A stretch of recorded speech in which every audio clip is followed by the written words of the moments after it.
Since ancient times, peoples and civilizations have revered salt as something sacred. But why?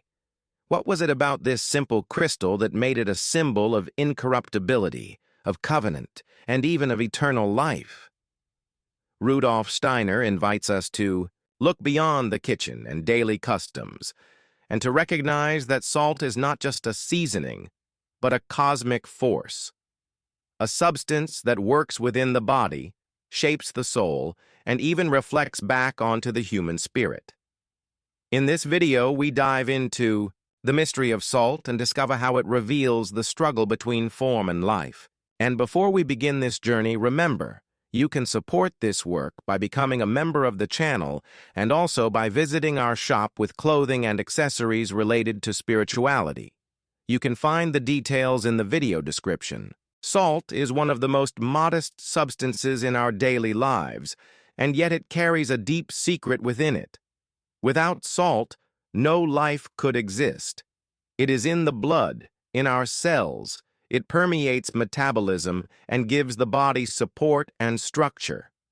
Rudolf Steiner says, salt works as a carrier of crystallization forces.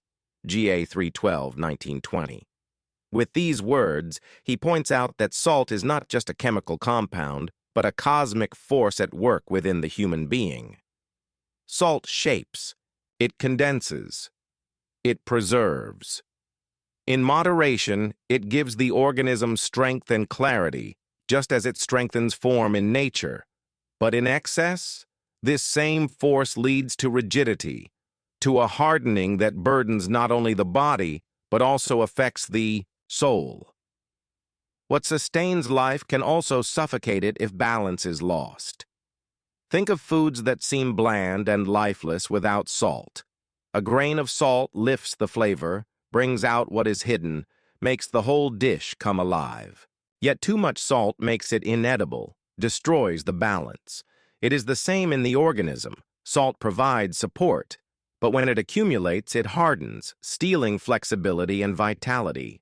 Steiner suggests that in salt, we can recognize an image of the cosmic forces that are constantly at work in the tension between life and death.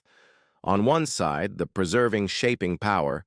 On the other, the danger of hardening. Salt is a guardian of life, yet at the same time a herald of death when it takes over in the wrong way. That is why salt contains a picture of human existence itself. We too need form, need structure, need stability. But when we become too rigid, fixed in habits and hardness, we lose what is alive. Just as salt works in the body and in nature, so it also works as a symbol of the forces that sustain and at the same time threaten the human being. Salt shows us. Life is always balance. It is the art of keeping the right measure between preservation and rigidity, between clarity and hardness. And in this balance, the true meaning of salt for the human being is revealed. In the ancient mysteries and in the art of alchemy, a mysterious trinity played a central role: salt, Mercury, and Sulfur. To many modern ears, these terms may sound like old chemistry or esoteric superstition. But Rudolf Steiner shows us that behind these substances stand deeper images, symbols of cosmic forces that work both in the human being and in the world. He sums it up in one sentence: salt is the force of form, Mercury the force of movement, and sulfur the force of the burning soul. GA 233A, 1923. Let us begin with salt. It is the force of crystallization, of fixation, of stability. Everything that hardens and takes on a solid shape carries the principle of salt within it.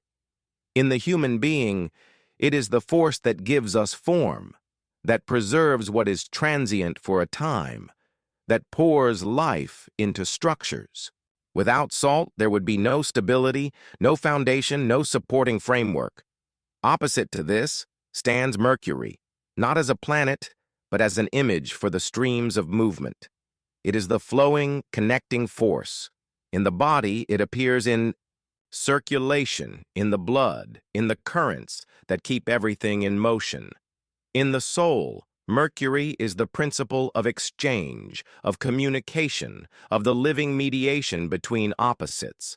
And finally, Sulfur, the fire, the burning, the passionate. It stands for the forces of the astral, for feeling, for desire, for the warmth of the soul, which can be both creative and destructive. Sulfur ignites, enlivens, drives forward, yet it can also consume if it is not brought into balance. These three, salt, mercury, and sulfur, together form an image of human existence. Salt gives form, mercury moves, sulfur ignites. If one outweighs the others, balance is lost.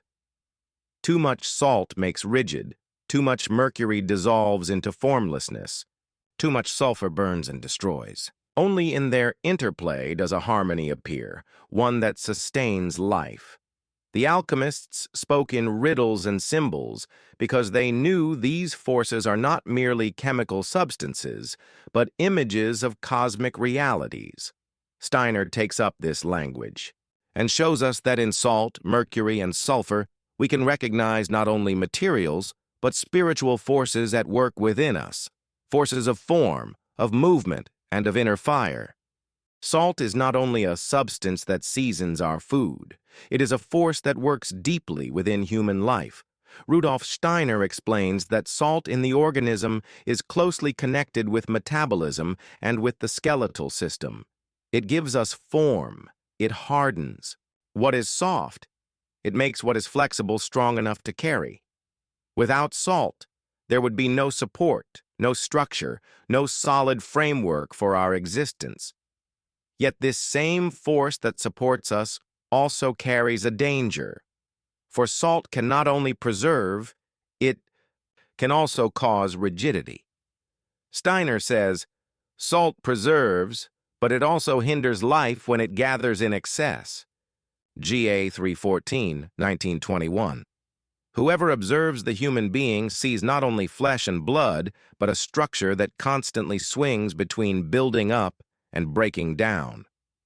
Salt is the guardian of firmness in this process. In the bones, it works as the force of crystallization, in metabolism as an ordering principle. But when this principle takes over, it not only hardens the body, it also reaches into the soul. An excess of salt means, in a spiritual sense, too much fixation, too much hardness, an inner stiffening. Thus it becomes clear that salt plays a double role in the human being.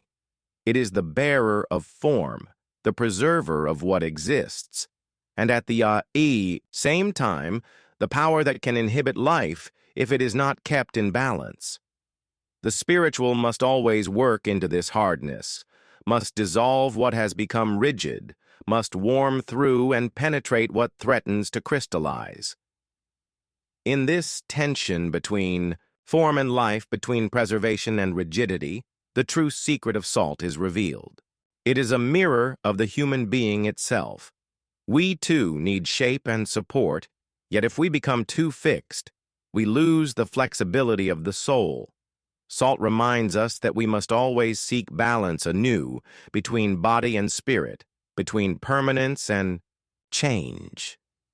Only where the spiritual loosens what has hardened can the human being remain alive. Since ancient times, salt has been more than just a substance of daily life. It has been seen as a symbol of the sacred. In the Bible, we find it as a sign of covenant, of permanence, and of incorruptibility. You shall not let the salt of the covenant be lacking from your offerings, it says, already hinting that salt not only nourishes the body, but also reminds the spirit of a higher order. What appears in religion as an image, Rudolf Steiner takes up in a deeper context. Salt is the cosmic force of form, of preservation, of incorruptibility. Yet it must always be brought into the right balance by the other primal forces, mercury and sulfur. Salt holds fast. It preserves what would otherwise decay. In nature, it conserves. In the body, it gives structure. In the soul, it can make truths unshakable. But this preservation is not neutral. It carries the danger that what is preserved may become too rigid, that life itself may be stifled. That is why salt must always be connected with what moves and warms.